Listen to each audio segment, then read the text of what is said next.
Hello കൂട്ടുകാരെ, welcome back to your YouTube channel travel likes. It's me Shika. നമ്മുടെ ചാനലിലെ ആദ്യത്തെ യാത്ര രാമേശ്വരം ഇവിടെ ആരംഭിക്കുന്നു. ഈ യാത്ര 2 പാർട്ടായിട്ടാണ് വരുന്നത്. 4 ദിവസത്തെ യാത്രയാണ്. ഒരു പാർട്ടിൽ 2 ദിവസത്തെ കാര്യങ്ങളാണ് പറയുന്നത്. അപ്പോൾ ഞങ്ങൾ തുടങ്ങട്ടെ. എല്ലാവർക്കും ആദ്യത്തെ പാർട്ടിലേക്ക് സ്വാഗതം.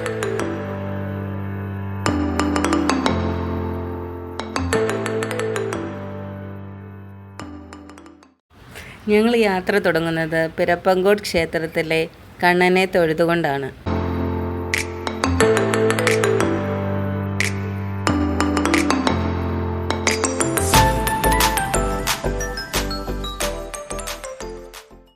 പിന്നെ ഞങ്ങൾ കയറിയത് നെയ്യാറ്റിൻകര ശ്രീകൃഷ്ണസ്വാമി ക്ഷേത്രത്തിലേക്കാണ്. അനന്തപുരിയുടെ ഗുരുവായൂർ എന്നാണ് ഇതിനെ അറിയപ്പെടുന്നത്. അമ്മച്ചി പ്ലാവിന് ഇവിടെ വളരെയധികം പ്രാധാന്യം കൊടുത്തിരിക്കുന്നു.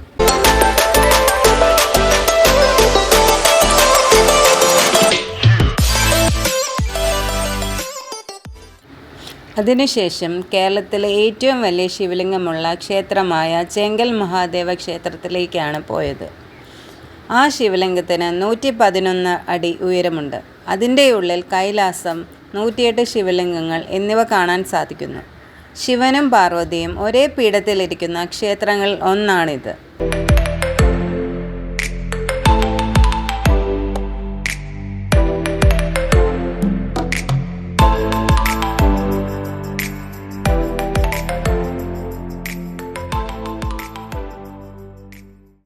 പിന്നെ ഞങ്ങൾ എത്തിയത് കന്യാകുമാരി ജില്ലയിലെ തക്കലയ്ക്കടുത്തുള്ള മണ്ടക്കാട് ഭഗവതി അമ്മൻ ക്ഷേത്രത്തിലാണ്. ശ്രീചക്രത്തിന് മുകളിൽ ഒരു ചിതൽപുറ്റിലാണ് ഭഗവതി കുടികൊള്ളുന്നത്. 15 അടി ഉയരമുണ്ട്. അത് വളരുന്നതുകൊണ്ട് ശ്രീകോവിലിൻ്റെ മേൽക്കൂര പലവട്ടം മാറ്റി പണിയേണ്ടി വരാറുണ്ട്.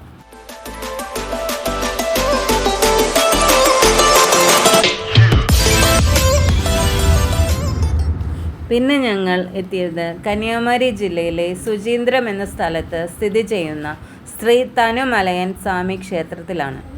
ബ്രഹ്മ, വിഷ്ണു, മഹേശ്വരന്മാർ കുടികൊള്ളുന്ന ക്ഷേത്രമാണിത്. ഇന്ദ്രഭഗവാന്റെ മനസ്സ് ഭഗവാൻ ശിവൻ ശുചീകരിച്ചു കൊടുത്ത സ്ഥലം എന്നതുകൊണ്ട് തന്നെ സുചീന്ദ്രം എന്ന പേര് ഇതിന് കിട്ടിയത്.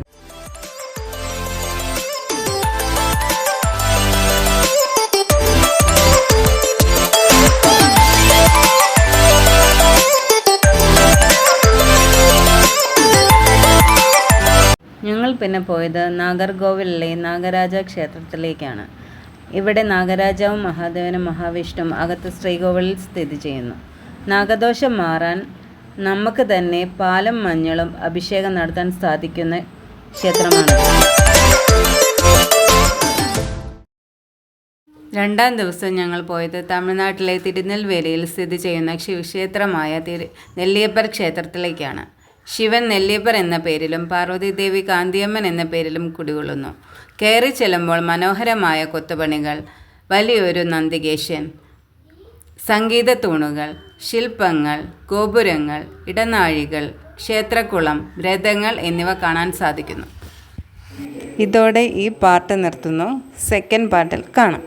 തെറ്റുകുറ്റങ്ങൾ പറഞ്ഞു തിരുത്തി ലൈക്കും ഷെയറും സബ്സ്ക്രൈബും ചെയ്ത് അനുഗ്രഹിക്കണമെന്ന് ഞങ്ങൾ അപേക്ഷിക്കുന്നു.